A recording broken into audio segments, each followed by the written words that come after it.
two-time national champ, Heisman Trophy winning quarterback Gino Torretta joins the show. The U. Yeah, how you doing? All good. Hopefully I sound all right. You're perfect. I love an it. hour of sleep after Sunday night, and I flew to Madison, Wisconsin to help my daughter move into a new apartment. Oh, shit. Is she going to Wisconsin? She's going to go to Wisconsin? She's a Badger. It's her junior year. Oh, so, okay. Yeah. Hey, that's a great college town now, right? It is a very nice college town, but woke up this morning, I looked outside, and you know what? It's Big Ten. Big Ten is gray, and it's already gray in Madison. Hey, it ain't Miami, it ain't California, so I already know. Not any chance. No doubt. Well, let me ask you right out the gate. We have a guest on every couple times a week. Steve Kim, who's a big Miami guy. He's at all the games, and he flew out there to see the opener versus Notre Dame. Where you at with this year versus last year? And are you all in on Mario Cristobal? I've been critical at times because I just know how it is coaching. O-line coaches similar seem to kind of struggle when they take over the helm as the head guy. He's a great recruiter. I've known him for a long time. Great O-line guy. He's his teammate. And and I want to know how is he transitioning in your opinion in this year 3 now as he's turning this program. Well, I mean, like you said, I mean, the talent level is entirely different now with when Mario got here to now. So he's brought in the players. I think obviously a little disappointed last year that, we have a guy like Cam Ward who has probably the greatest statistical season of any quarterback Miami's ever had.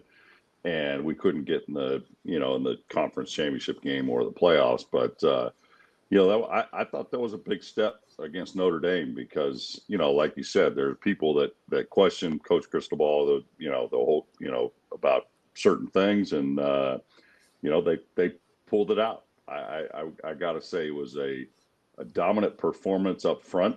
I would have liked a little bit more aggressiveness in the third quarter and not conservativeness on offense because I thought they just kind of, as O-line guys do, they just tried to lean on the other team and try to get 3-4 yards every snap. And, listen, Miami, to me, when we've had success, we were built from the outside in. I mean, we were built on speed and making big plays. And I think they have those kind of players. I think it's just, at times I don't like to see him get as conservative as he does, but you know what? They're not paying me to be the head coach and make those decisions because I'd be probably chucking it every play. And speaking of chucking it every play, Carson Beck, first game as a Hurricane. What were just your thoughts of how he performed, how he looked out there? Obviously filling some big shoes, as you mentioned. Cam Ward had, probably, like you said, the best statistical season at the QB position. So those are large shoes to fill. How do you think he looked out there? I think he played well. I mean, let's go back to, he'd never had one snap in spring ball. I mean, he hasn't practiced with these guys, but the last probably month and a half, when he was able to start throwing. I think Malachi Toney showed that he's going to be an absolute beast for the next 3 years. I mean, just unbelievable speed, quickness. Reminded me a lot of like Kevin Williams, who I had a chance to play with, size-wise, not real tall, but unbelievably quick. Fast, may have gotten him in trouble at the end, towards the end of the game, because I thought he was just kind of staring. Where is Malachi? Try to force it to him at times. But the offensive line, holy cow, he had more time in one game throwing than I had in the full season. So he had plenty of time, and then the one grab right before half for the touchdown. I just that catch was, first off, the broadcast booth is in the corner of the end zone, the opposite corner of where that catch was made. So when Beck threw the ball, he's getting smoked right in the chest. And I'm sitting there looking, I'm like, dude, you can't throw the ball up for grabs down the middle of the field. And I see Notre Dame safety take a beeline to the ball, and I'm like, oh man, this is pick. This is pick. It could be returned for a touchdown.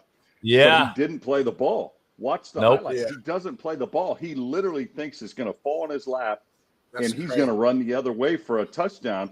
And I'm like, if that's not a coaching point for every secondary coach to say, you have to get the ball to the highest point. You have to go to the ball. You have to play the ball, because at worst, that's an easy PBU. And the kid just kind of thought it was going to fall in his lap and he was going to take off. But man, the other side, because I saw it from the whole screen from the other side, I was like, oh man. And then I don't know how he still caught that ball. It was amazing. Gene, I was watching it too, outside, on a Sunday, cooking and smoking a cowboy steak on the drum smoker. And I'm like, this is at the front of the end zone for all these youngsters out here that don't understand. This is the front. It wasn't the back. So what he was doing, I have no idea. They act like the ball was going out of bounds and was overthrown is how the kid was acting. And I was like, right. He'll contact. Like he avoids everything. He moves to the side. His arms are like holding out like it was just going to hit him right in the stomach and he was going to go. And I'm like, buddy, and there's 4 Notre Dame players. Yeah, 4 Notre Dame players there. Like, I don't know. Here's my worry. Like Carson did that late when he started off like right out like feet on fire when he started at Georgia. Then he kind of tapers off. He's people talking about the number 1 overall pick and if he would have left, blah blah blah. And now, is this the Carson Beck people are worried about in Miami making throws like that in critical junctures of the game that's going to possibly cost Miami? If he can throw that stuff up, like you and I both play quarterback, I'm like, nah, don't throw that shit down the middle like that. Like, the kid saves them. I would hope, as with, you're asking me about Mario and coaching and that and him playing quarterback. I would hope experience, teaches us things, and you hope that the player and the coach learn. I think that Shannon Dawson's very good. Like I said, I just wish kind of Mario would let the reins off Shannon sometimes, because I think he's very creative, and he puts his offense, gets him in the right situations to make some big plays. But yeah, I just thought at Georgia Beck was a little inconsistent. Not necessarily all his fault though, because their receivers had a significant drop off. I mean, after Bowers, it was like, not very, they weren't the dominant pass catchers. And he had some guys show up in Hard Rock on Sunday night and made some grabs for him. And no, it was fun to see. Great environment. No doubt. I'm excited to see the whole ACC. Belichick moved into that conference, obviously, had a rough outing game 1 against TCU. Understatement. Welcome to college football, right? Got his ass kicked. Yeah. Welcome to college football. Like, holy shit. It was unbelievable to see it. One of the greatest of our lifetime, and then looked inept out there, I thought, to be honest. And then you it always comes down to the Jimmies and the Joes. It doesn't matter who's diagramming the plays. I try to tell you that, Jay. They look bad on the edge. They look bad on the perimeter. Their secondary stiff. Like I was like, oh, they got some things to do. But I'm not going to bet. He lost game 1 of his NFL career too. Yeah. So we saw how that worked out. So I'm not going to panic too bad. But the ACC is better. You got Syracuse. Obviously, Florida State put it on Bama. The ACC could be better this year. Obviously, SMU in that conference now plays Clemson last year for the title in that division. Miami struggled late to not get in. Where are you at with the ACC as a conference? And are you hearing any rumblings that this conference could possibly be shaken up again like the Pac-12 was? And I'm hearing some things that they may be moving guys around.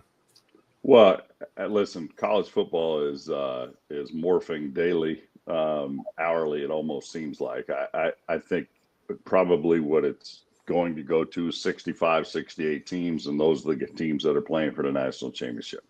I have heard Florida State, Clemson, trying to get to the SEC.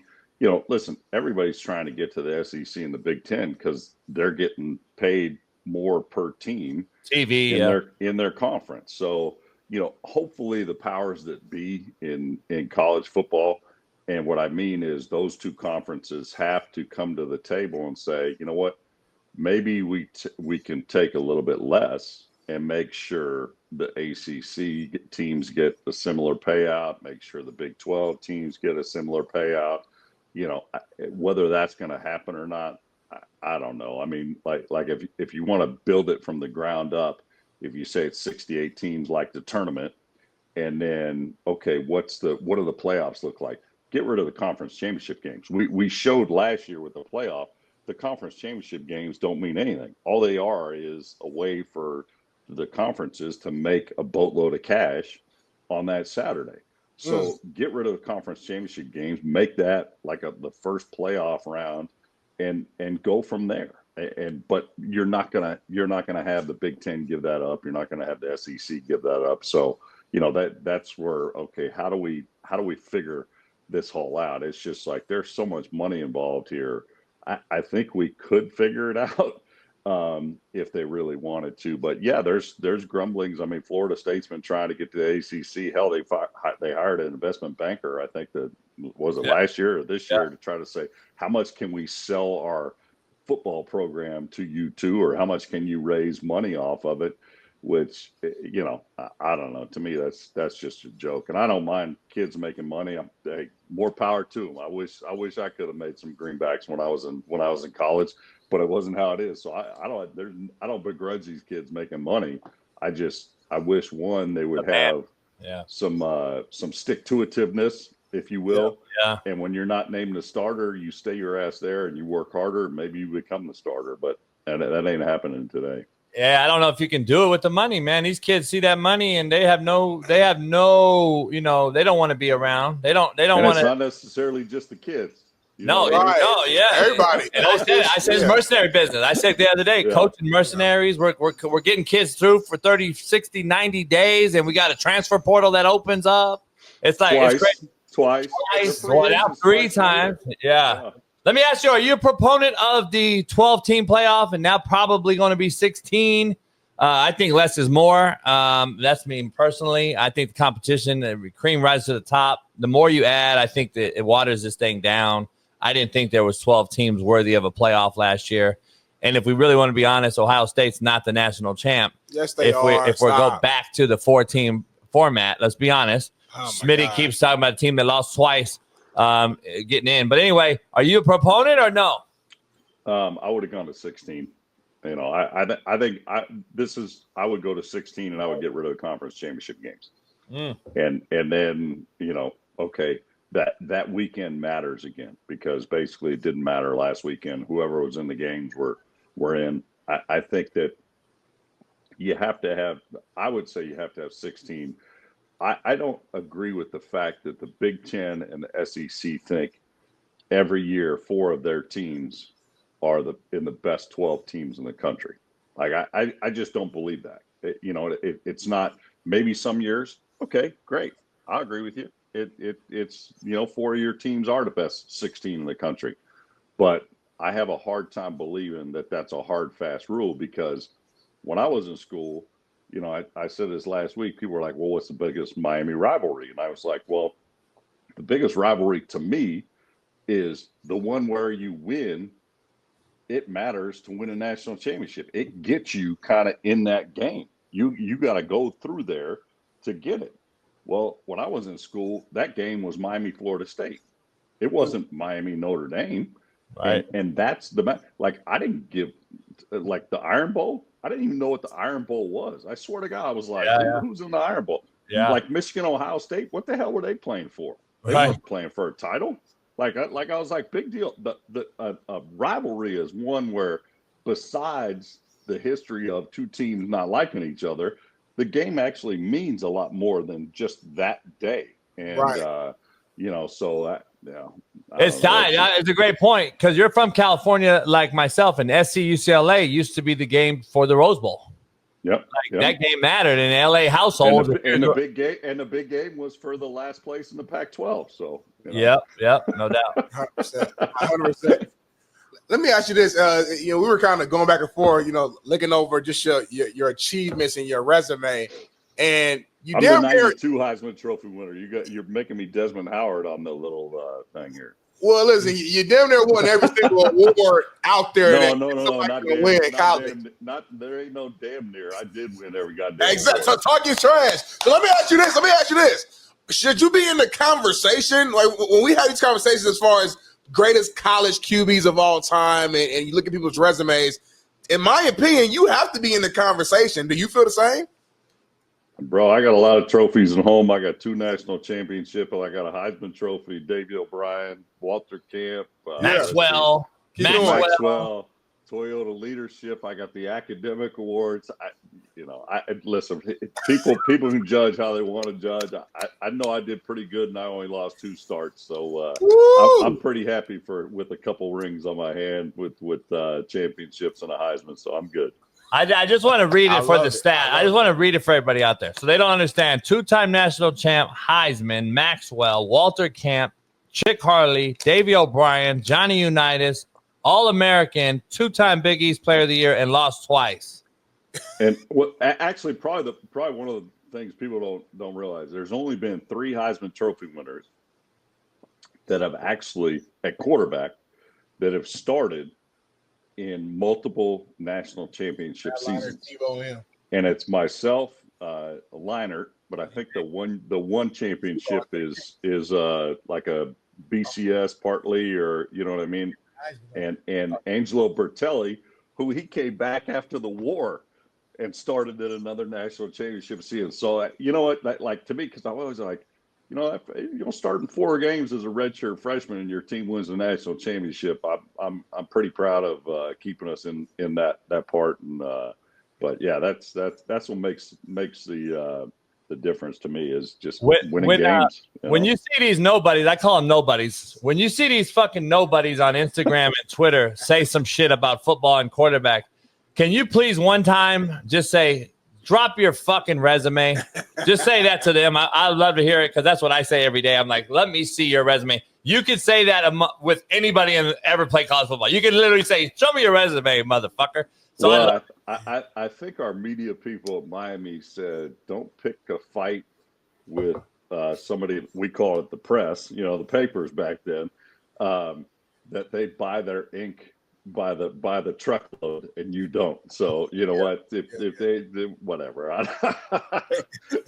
like I said, like when I played when I as a player, I think as any player, is you want the respect of your teammates, you want the respect of your opponents, and you want the respect of the other coaches. I mean, like when my Heisman year, people were like, well, what do you think? What was your Heisman play? And I'm like, well, I didn't have a Heisman play, but it was a stretch of games that, we beat Penn State on the road. We beat Florida State at home. And we beat Arizona at home. That was back when they had Desert Swarm, and they were freaking dominant. But after the Florida State game, Bobby Bowden said, I can sum this game up in one word: Toretta. Toretta was great. That's enough. Guy wins 300 some games in college football. You know what? That's enough. And Don Nehlen, the Hall of Fame coach of West Virginia, he said, if that guy's not the best player in the country, I don't know who is. So, they knew how hard it was because I was basically coaching. I was calling my own plays on the field, and they couldn't do anything that I hadn't seen or I wouldn't get us in the right play and that. So, no, don't get me fired up to drop my resume, though. Yeah, I love that. I love when you talk shit. Let me ask you this: how fun is it in South Florida to be the quarterback of a team and to be a Heisman Trophy winner, to be a national champion? Like, just talk about just being in. Like, take us back to those college days when you're on top of the mountain. Like, were you guys more popular than the Dolphins at one point in time? Like, I would say it'd probably be nicer now driving around a Lamborghini like Beck is now. But anyway, no, it was awesome. And we were, it was the Miami Hurricanes, and the Dolphins were good, but they were, they would struggle to make the playoffs, back then.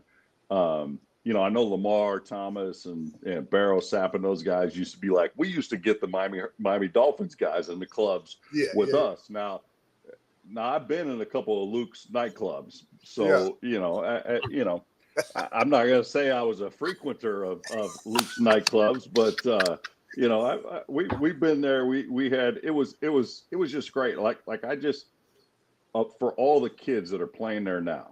Like I tell them every time I see them, I truly hope you guys are as successful as our teams were, because this city is so much better when we're winning. Like I mean, I don't give a crap. Bandwagon fans, whatever.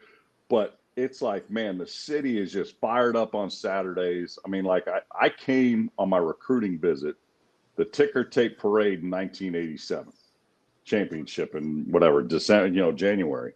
And I remember I was 6'1", I was 165 pounds.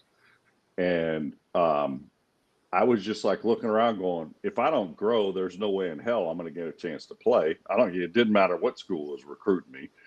And I was like, I just wanted to be a part of that. I wanted a chance to win a national championship. Like that's the ultimate goal in the ultimate team sport, is winning a national championship. And, it was just, Daniel Stubbs, he put his arm around me because some of these guys knew my brother who went there in 85, 86, backed up Testaverde. And he's like, Gino, you can either come here and win with us or go somewhere else and get beat by us. And that was our attitude when we were in school. And I was scared to death of him. I thought he was going to beat the hell out of me if I didn't come to Miami. So, but it was just awesome. We had a confidence. We had an air. We had, they call it a swagger now. There wasn't a doubt. I'm serious. When we stepped on the field, we were 55-5 in my 5 years. There wasn't a doubt. We thought we were going to kick the other team's ass every single game. We thought we had a better plan. We thought, I think you saw it against Notre Dame Sunday night. You see what heat and humidity does to a teams. Oh man, they were on the sidelines eating popsicles, trying to cool down. Like you're in Miami. I mean, like Jimmy Johnson, my freshman year, was like, we want to play at noon. That was before TV controlled game times. We wanted to play at noon. And it was all to just look across the field and somebody practicing in the Midwest just basically to be demoralized, hot, sweaty, and they had no energy left. And it was an advantage. I think it was decided. It helped decide the game Sunday night. I mean, you can't prepare yourself for the oppressive heat and humidity that Miami has. But I don't know. It was a long roundabout answer of a lot of crap. No, it was great. It was pretty goddamn fun. I wouldn't change my 5 years. Hell yeah. I bet you would. What got you to go from Cali to Miami? Like, what was the sell? What was the pitch? And then who did you turn down out west to go there? So when I came out the same year as Marinovich. They went to SC. Yep. So I knew kind of SC was off the table. To be honest, my first choice was UCLA. My second choice was Stanford. And then after that it was whatever. So UCLA didn't even recruit me. Because they got Brett Johnson, Rob Johnson's older brother. Yep. So Brett went to UCLA.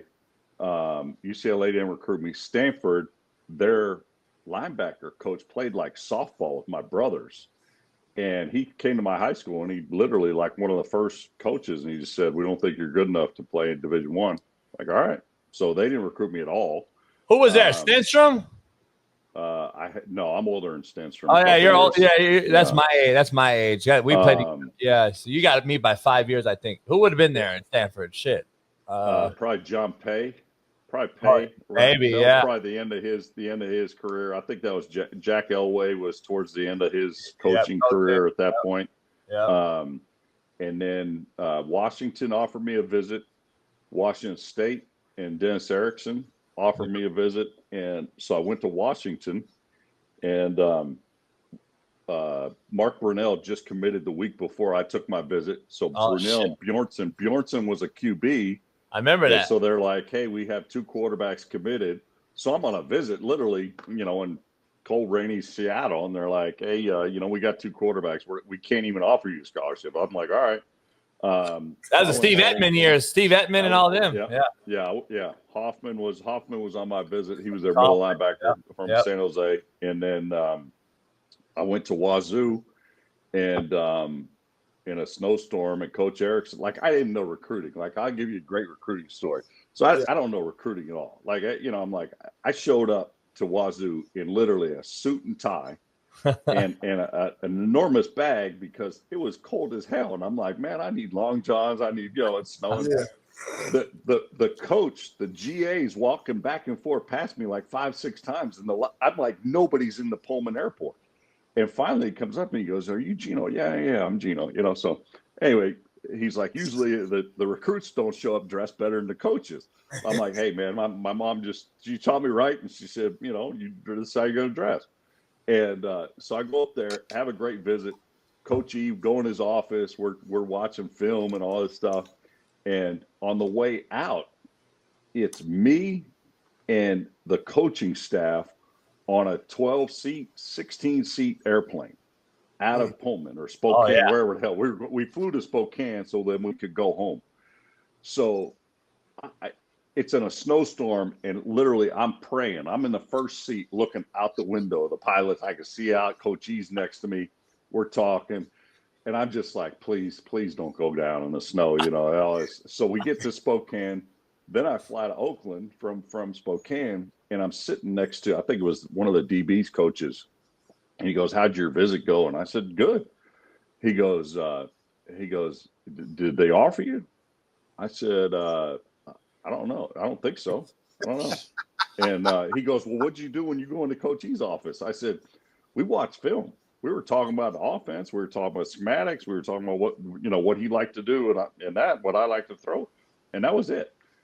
I get home and literally the phone rings. There's no cell phones back then. I get home, phone rings, and Coach Arnold, who's our tight ends coach, came to Miami with Coach E. He goes, I don't know what the hell Coach Erickson did. He goes, you're our number one quarterback. So he should have offered you a scholarship. He should and he's like yelling at him. And I'm like, whatever, I'm like, so, but that was my recruiting visit to Wazoo. So I go there. The next week I went to Miami, and it was the ticker tape parade.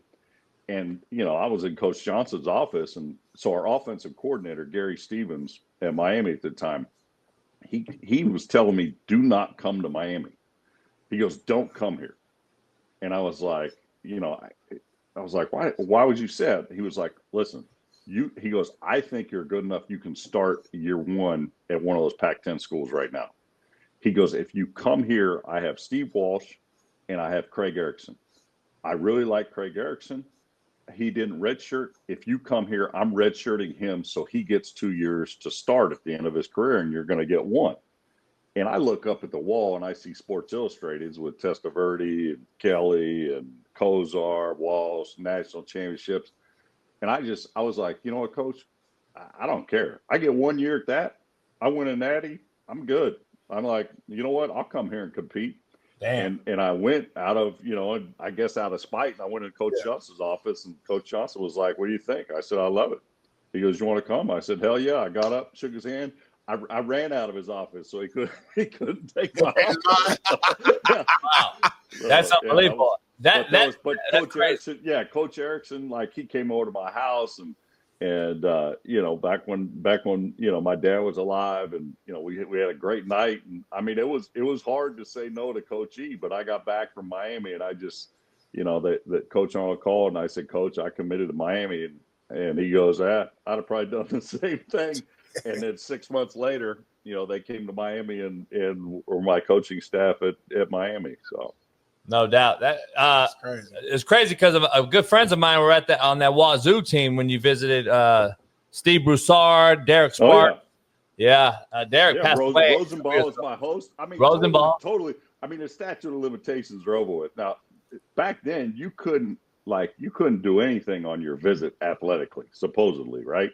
Right. Like I get up there, and it's hilarious. They're like, and Rosenball's like, "Hey, we're gonna go play basketball. All right, you want to play? Sure, I'll play." They give me, jock, throw on some shorts, t-shirt, throw on some high tops. We're running full court basketball, and I look up, and it's all the coaches in the window watching the recruits and the players. I'm like, I don't think this is supposed to be happening right now, but anyway. And then Bledsoe would have came right after you if you'd have went. Yeah, he was Drew was a year after me. Yeah. It was the kid out of San Francisco, not Garcia. No, the kid out of Sacramento that went there. He actually had a pretty good couple seasons before Drew started. I can't remember his name. He was Mike Price. Mike Price took over, I think, right? Mm-hmm. Or was it Mike Price already? Yeah. No doubt. Man, Gino, these are great. I love the recruiting stories. I tell these guys all the time when I used to recruit players. So it's hell of a reminiscent. It's unbelievable. Man, Man, I can't think. What do you got going now? Anything? Just calling games, being at the game? Calling games. So my company's Touchdown Radio. So I'm at a game every week. I did the Miami Notre Dame game. Actually heading to Des Moines. I got the Iowa State this week. End the season with the Iron Bowl. Have Penn State, UCLA. I think Auburn, Georgia, Ole Miss. Got Arkansas, Ole Miss in a couple weeks, and Ohio State somewhere in there. And it's a lot of fun. It's a lot of fun. Where are you based out of? Are you back home or are you out in Miami? No, I'm still in Miami. I live about a mile from campus. My family's all my brothers and moms are still out in the Bay, so I make it out there some, not as much as I'd like to. No doubt. Gotcha. Man, I hope we can hook up one day. Hopefully we can get you back on, man, if Miami makes a run at this thing. Let's go to Miami, go to the game. Yeah, we gotta go. We gotta show up to a game. Steve Kim goes all the time, so we may have to pop up on you, man. For sure. Hey, can't thank you enough, brother. Legendary stuff, and hopefully we'll have you on again, man. And good luck to everybody, you and the family, and I wish you the best. I appreciate it. Thank you, Gino. Have a good